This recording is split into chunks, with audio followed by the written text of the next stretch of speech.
I just spoke with a neighbor a few minutes ago. She tells us that little girl is in a coma right now at All Children's Hospital. We're finally starting to see the city look the way it did prior to the Republican National Convention. In just the last few minutes, we heard a woman scream from inside that building. You can see all those emergency crews there. There are no sidewalks, and we're going to turn off our light right now so you can see just how dark it can get out here. Take a look at that. At least 2 feet of water. We're on the curb, so if you go out there, you're talking at least 3.5 feet of water simply coming over the seawall. After he doused them in lighter fluid, he grabbed a can of spray paint and a lighter and tried setting them both on fire. You are on camera in some form or fashion. Cameras are catching us at all angles these days. She is an American alligator, and this is one of the gators that'll swim in the pool with you. Since we got here, all we've heard are teens screaming at the top of their lungs. Guys, there you go.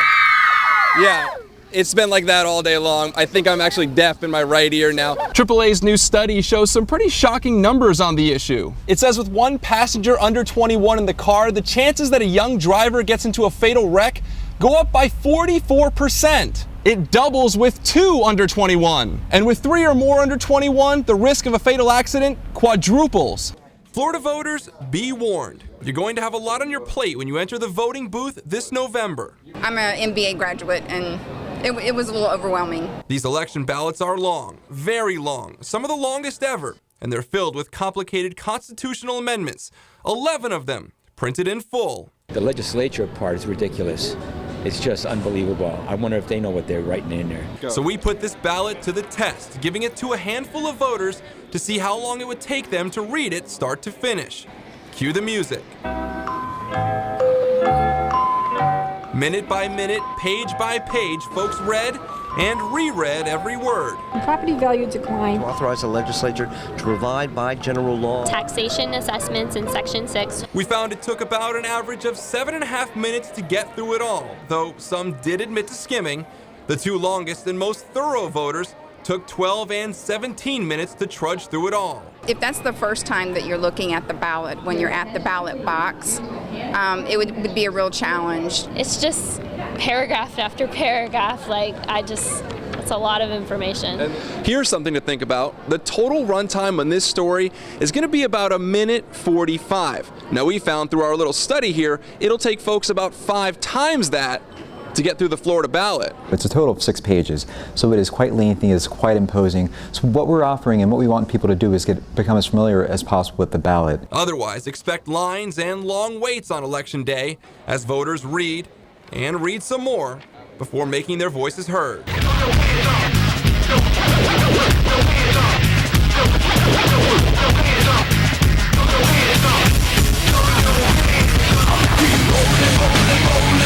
Can't quit. There's almost nothing that can slow Army Sergeant Josh Cope down. How's it going? Good. This wounded warrior is on a mission, a 100-mile bike ride from Orlando to Tampa. It's a ride with a message. He's doing that to raise awareness about combat wounded veterans, but also our mission for building homes for heroes. Mile by long mile, the trek takes guts and lots of determination, but Cope has plenty of both. He's already faced and overcome huge obstacles. I was injured November 13, 2006 by a roadside bomb in Baghdad, Iraq. He lost both his legs and suffered serious injuries to his hand. I had to go through some adjustment period, everybody does. Can't complain. Rather than become bitter, Josh became motivated.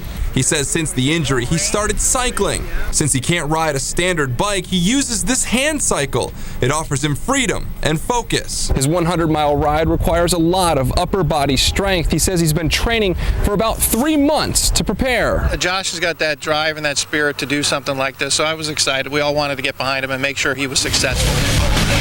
With music pumping and wheels turning, Josh keeps his mind focused on rolling forward on this ride and in life. He says this is just the start, and he has many more plans in store for the future. Keeps me motivated.